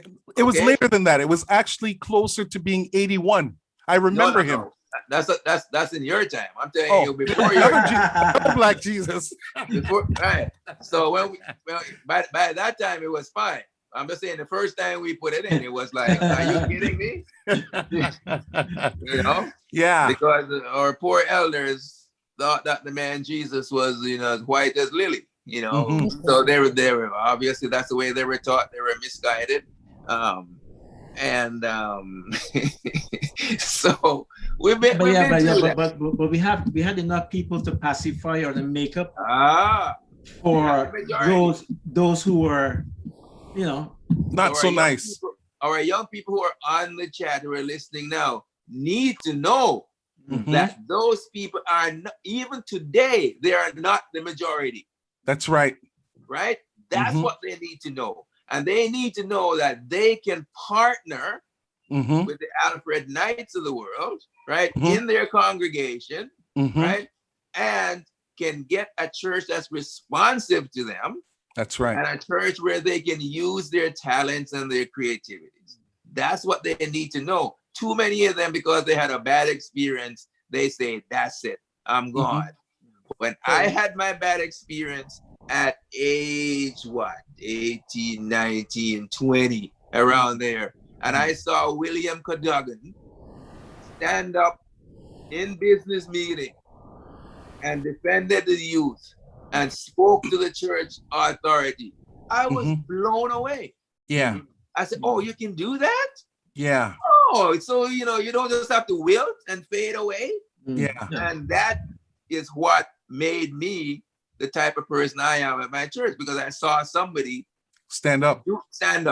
And I said, no, you don't have to run.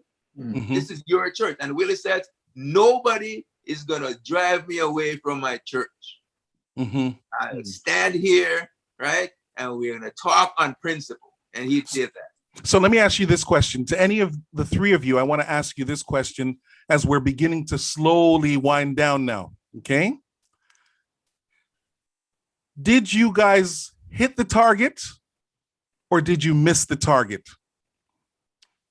What's the goal and what's the target? So when we talk about the goal, right? I think that when I hear about what the church was when you all were younger, in your teens and your 20s and your 30s, and in that time you had said, well, we are going to be the generation that is going to revolutionize and we are going to make changes, and the generation coming back or coming after us, they will be like us, and the church will continue on and it will grow and it will thrive and it will be the thing that everybody will talk about until Jesus comes.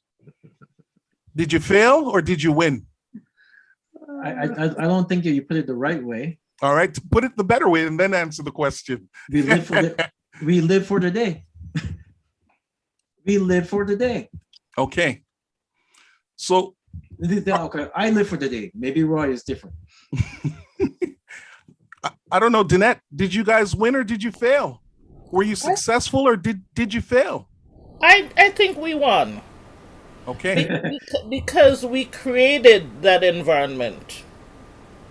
And I think that is so important. It's one thing to say, I don't like this and I don't like that.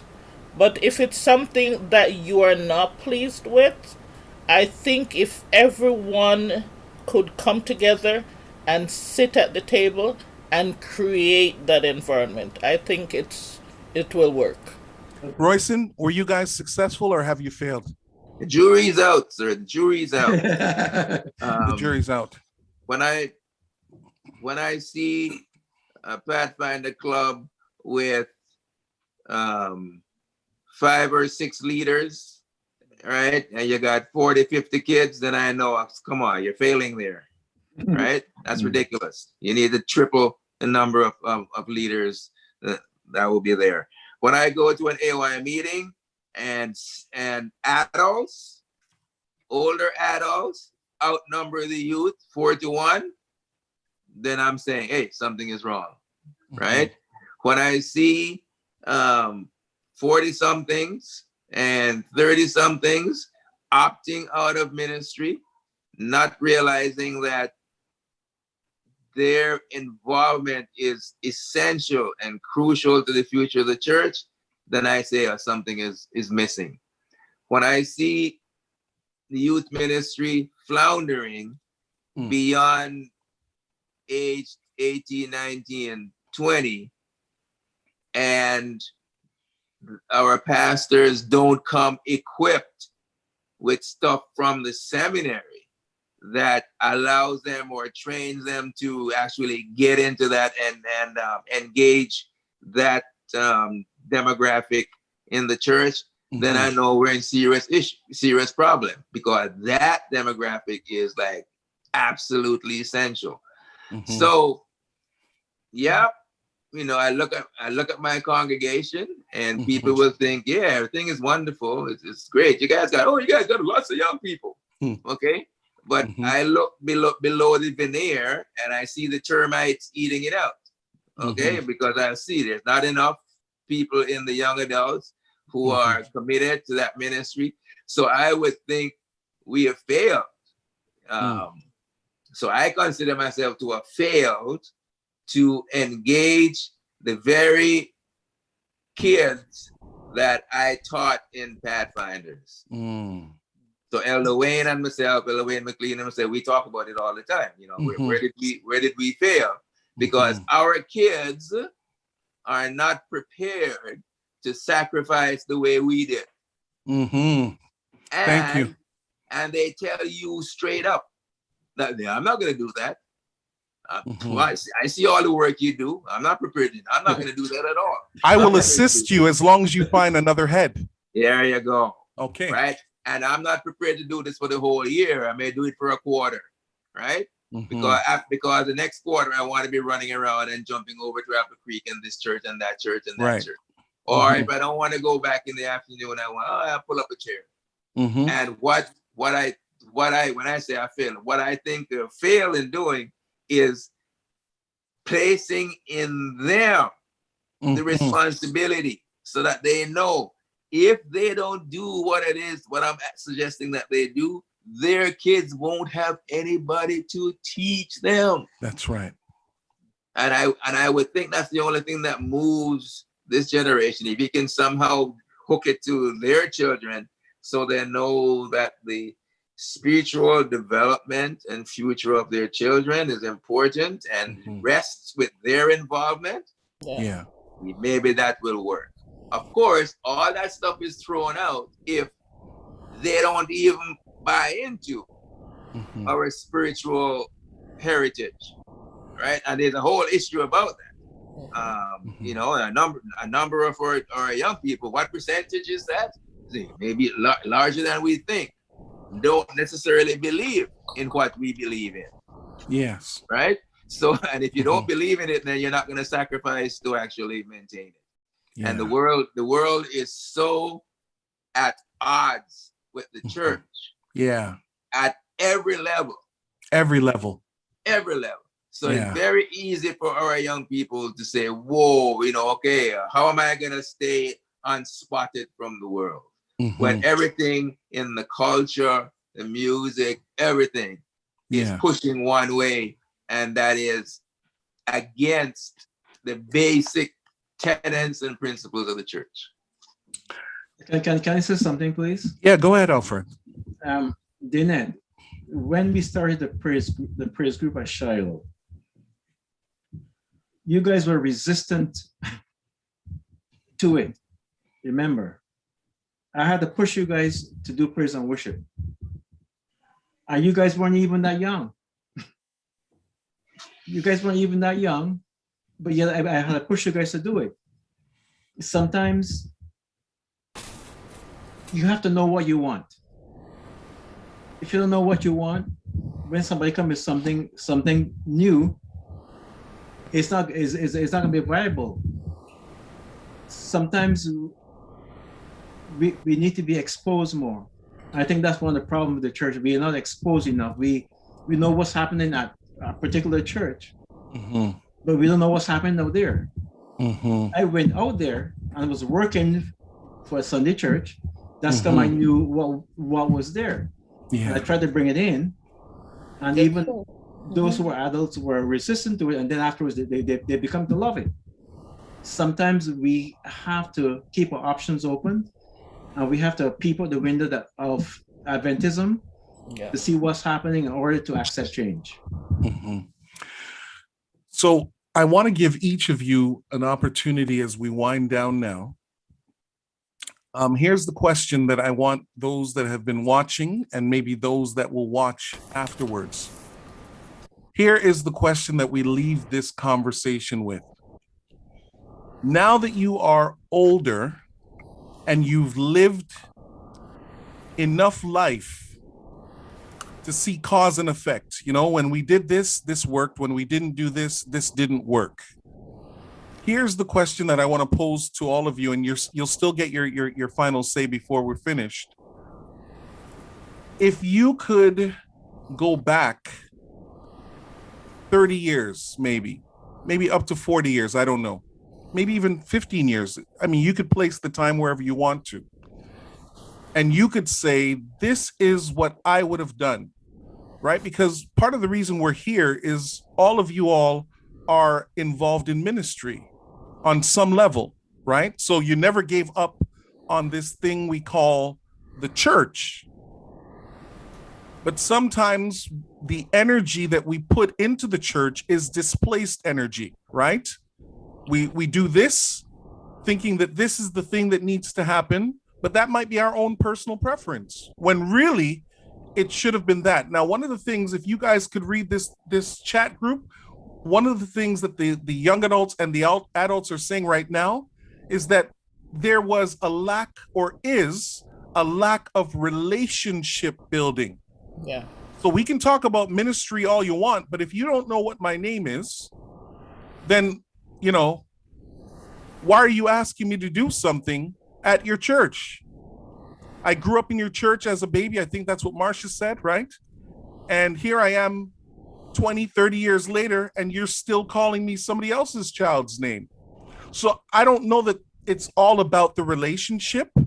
I don't know if it's that we didn't have an intentional plan. I think maybe sometimes we'll say, okay, we're going to do this, but maybe that's not a big enough plan. Maybe there's not enough strategic planning in the church. I have no idea. But for the three of you that are here, that are speaking from a certain age group demographic, if you could go back and say, this is what I would have done a little bit different, or this is what I would have communicated to my contemporaries, here's what we would have done, and perhaps the church would have been a different place. I know the verdict is out, Royson, because only when Jesus comes will we truly know the impact of the work that we have put in.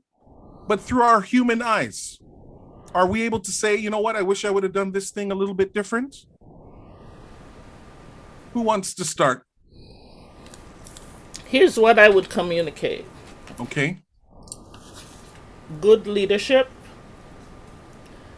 good relationships, good mentorship. Commitment is a huge one also. Being connected, being intentional. Like the young person was saying, to this day, there's some churches who absolutely do not know my name. So being intentional, you know, just those one-on-one opportunities with these people. And also for the young people to feel connected. To feel connected. There was a research that was done some time ago, I think with our church. And we had high grades in music and worship and everything. But we failed when it came to a loving church. We failed miserably. So these are situations. It's not about the music, it's not about the programs, but it's about the connection, it's about the relationship, it's about individuals, church members feeling connected. Just that step in being loved, being cared for is so important. Thank you, Deanette. Alfred, do you want to go next, or Royce? I'll go. Okay. I scribbled something here. It said, "We are the only people at times who don't value experience. We should learn to appreciate experience and don't let politics rule the day." Okay. Okay. Royson? Listen, you don't stand a chance without the relationship piece, right? So it's almost like if you're not even prepared to do that, you're not in the game. Don't even talk about it. So it's not something that's optional. So if young people don't feel connected to the church and to the leadership, forget it. You've lost them. You stand no chance. Even at a church that's in their DNA and they try to be good about that, even there will be a percentage, too large a percentage of young people who feel that the relationship isn't there. Because I've heard young people say that at Toronto West, and I just have to like bite my tongue and shake my head, right? But that's their reality. So you better have that relationship piece to get started. What I have learned and what gnaws at me is that in spite of the relationship, you can lose a huge segment of your young people because of the relevance that they see or the irrelevance that they see between their reality in the world and what the church teaches. Right? And that's a huge piece. So like too many of us haven't even solved the relationship piece, much less this deeper piece, which is how do you foster relationship with Christ so that they see a connection between their career and vocational calling, right? And their rootedness in Christ. And the church. And how to navigate what is a very difficult space out there in the world, a difficult space that they have grown up in, that teaches them to respond in ways that are so different and foreign to us. That everything, think of it, think of what your children are growing up in now. It's a world that is inclusive of everything. Right, not exclusive. Whereas I grew up in a world where I am to be in the world, but not of the world. Yeah. The world view has changed. Yeah. Right. And so that's what separates me. That's what makes me a Christian and a Seventh-day Adventist Christian, because I don't do this and I don't do that and I don't do that. And these guys are growing up in a culture and a world where everybody does whatever they want. And you don't exclude anybody. Right. And for you to exclude somebody, they consider that hate. And judgmental. Exactly. Yeah. No, imagine that. No, put that in it's just, the challenge is so huge. So if you don't have a relationship, you forget it. You're not in the ball game. Don't even try setting up shop. Yeah. You don't stand a chance. It's the other piece for the ones who have set up this relationship. Despite all that, the challenge is huge. Mm-hmm. And it's something that should be bedeviling, and just the people in our seminaries who are training our pastors, this should be like, oh, number one, our brightest, biggest minds and our greatest prayer warriors. This should be like the issue facing them, because think of it, it's the future of the church. You know, recently, Pastor Lal noticed, Alfred, your son-in-law, he said this on Facebook, so I can quote it here because it was said publicly. He said, "We were trained to do church in a way that no longer exists." You see that? Profound. Mm-hmm. Yep. Your camera's off, Royson. I don't know if that's intentional, but we don't see you. Maybe you want to hit the camera one more time. No, that's because my pastor is trying to get me, but I'll ignore him. Okay. You know, and the reality is, and I agree, the relationship piece, I think we all know that that's what it is and what it's supposed to be. We know that. But how to create a world that is transgenerational in the church so that we can move into the community as an army, I think we've missed it. And sometimes I wonder if in our desire to create programs, we forgot that ministry is on a continuum. So when the program stopped, people stopped thinking about the church, because what is the next, thing that is going to excite me? I don't know. But I do know for certain that this problem, unless we address it, when I get to your age, whether I'm a pastor or a church member, the generation behind me is going to be having the same congregation, because we haven't dealt with the issue that drove your generation out, my generation out, the millennials, the Gen Zers, all of them, they're all leaving at the same time. And there's a hole that I hope that we are going to plug, not necessarily as a result of this one congregation, but I'm hoping, especially for the Shiloh Church that's listening here, I hope that this is a conversation that we will continue to have as a church. Now, Brother James, I know that you are connected to some of our young adults, and I don't know what next week looks like for you, but we're going to have the conversation of what would it take to get you to come back, right? And in a conversation like that, we want to hear from them, because if we don't have relationships with that group, then the reality is we don't know why they're leaving. And maybe what we think will bring them back isn't going to work.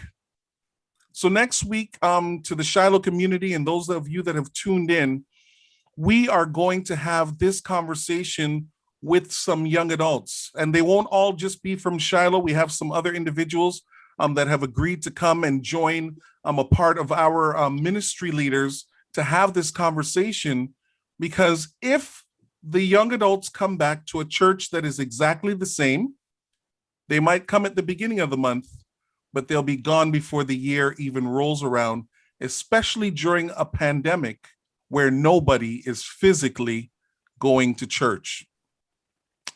I want to give each of you one last moment, your final word for this conversation. And I don't think this is going to be the last time. I want to go with ladies first. Then I'll go with Alfred, and then Royson.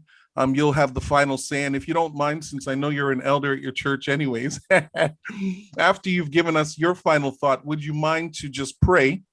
And then we will conclude our conversation for tonight. But before you all jump in, I just want to say thank you to those of you that have tuned in this evening to have a necessary conversation. And of course, because this will be archived, you can go back and look at it again. And William will find a way to get you in on our next conversation next month. You better make sure you're available, because this is what we do. We talk on Friday. This is the Friday talk. We know this is the conversation that is happening in many Adventist homes on Friday night before we clean up for Sabbath school in the morning. So we're going to continue to do this.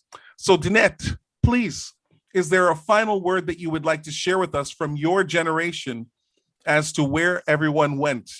Any closing word? We'd love to hear from you. Well, for my generation, I would like the younger adults to feel connected. Mm-hmm. And I think for my generation, it's important for us to realize that the young people are essential, and Mm-hmm. also for the young people to realize that they are essential. And by them knowing that, then I think that connection can be made, will be Okay. made. Yeah. Thank you. And by the way, you did a fantastic job this evening for your first time on the round table. We're going to find a way to get you to come back. Thank you, Deanette. We've enjoyed having you this evening. Alfred. Don't give up. There's always a solution. And I have a 70s statement. Keep on keeping on. Okay. Thank you, Alfred. And because you're a household name, I know that you'll be back here with your blurred background. Thank you to your son for setting everything up for us. Royce and James from Toronto West. As long as everybody realizes that the problem is universal, Mm-hmm. it's the spiritual warfare that's out there. Mm-hmm.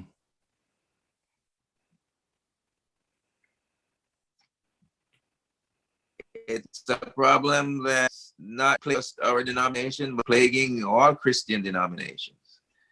That might, make us be a little bit less concerned. I'm not sure. Or hard on ourselves. But it is our less. Thank you. Exactly. A little bit less hard on ourselves. But this is widespread. As the church in Ontario, mm-hmm. this is the start of it. Okay. Mm-hmm. This is the first wave. I shouldn't say a start. This is the first wave. Especially as far as our Caribbean-based churches are concerned. Mm-hmm. If you look at the white population of our church in Ontario, you could see that this trend has been happening for a long time. That's right. Okay. That's right.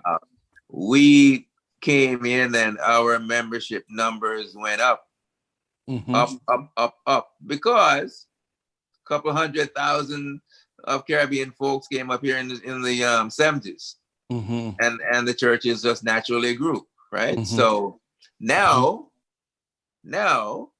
the young people we're talking about are Canadians. Mm-hmm. Right. And I've always That's said right. that my kids are no different. They went to Crawford. Mm-hmm. And I remember looking at their graduating class, and with all the different nationalities that are in there. Mm-hmm.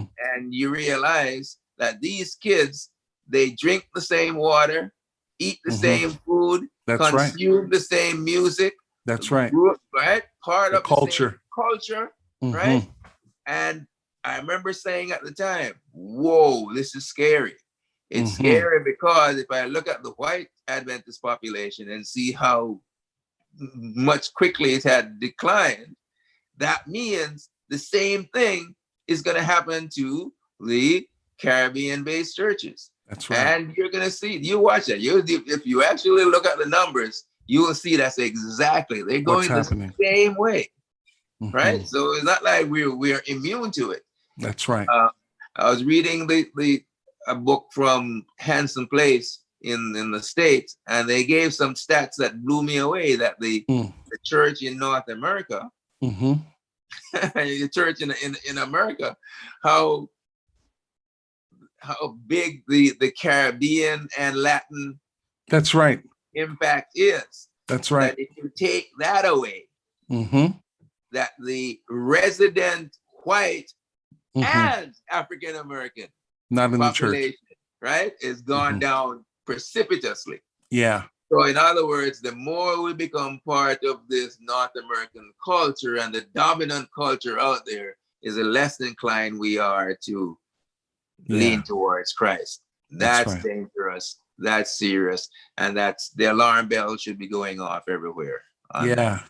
And you know, the thing is, before you pray, if Pastor Jacques was on here, he would tell you that we have done a poor job in reaching Canadians. Yes, of course. We've done a poor job reaching Canadians. Now, Deborah, who's online here, she said something, and we'll use this to close. And I want us to think about this, because this will not be the last time. And we have been intentional to invite individuals that come from different churches for this conversation, so that we could come to a conclusion that, look, this is not a Perth thing. It's not a Shiloh thing. It's not a Toronto West thing. It's a church thing. But one thing that I know for certain, and Deborah coined it the right way, Moses did pass the staff along to Joshua. And the question is, what does the passing of that baton, that staff, look like in 2021 and beyond? I don't know that we've answered all of those questions tonight, but I think we've started a conversation. And in a world that has become virtual because of this pandemic, my hope and prayer is that for those that have tuned in, they are leaving with some questions that they will address at their church. And I know, because I have board meeting on Sunday, I may have to address some of these questions at my church. I want to say thank you to all three of you for a wonderful, robust, I'm using some different words I don't normally use, but robust conversation this evening. I thank you all for the time that you have spent with us. And I think that this has been a wonderful conversation. Royce and James, would you mind just giving us a prayer to close, and we will end our stream for tonight. But to those of you that have been watching, this won't be the last time that we have this conversation, because a transgenerational church is the way forward. But how? I think we're going to have to continue to figure that out through these crucial conversations. Royson. Father in heaven, we thank you so much for your presence here with us tonight, in your direction in our discussion. We thank you for the thoughts that were brought forward, the ideas, the concepts. We thank you that you have promised that you will lead and direct us. And all we got to do is submit our will and our way to you, and you will direct us in the path that we should go. We appreciate your love and your guidance, your protection over us during the years. Lord, as we have looked at these issues, these concerns that plague our church, we ask you that you will open our hearts and our minds to new ways and ideas and directions, so that we can keep your young people attached to your church. Mm-hmm. Please give them a lifetime. Help us to develop this process that will help them develop a deep transformation of their love and their association through their faith in Christ Jesus, a knowledge of your word, and so that they can live by the power of the Holy Spirit. We know that we can come up with programs, but those won't work if there isn't this transformation of our young people through faith in Christ and the knowledge of God's word. And so we look forward to your revealing yourself in this way, so that we can put in place these structures that will see the young people attached to your church, and watch your church grow in the knowledge and the grace of our Lord and Savior Jesus Christ. We thank you so much for hearing our prayer and for answering. In Jesus' name, amen. Again, thank you. We are the Shiloh Seventh-day Adventist Church, where we are moving from pieces to pieces. And all the while, we will connect people to our God, our church, our community, and our world.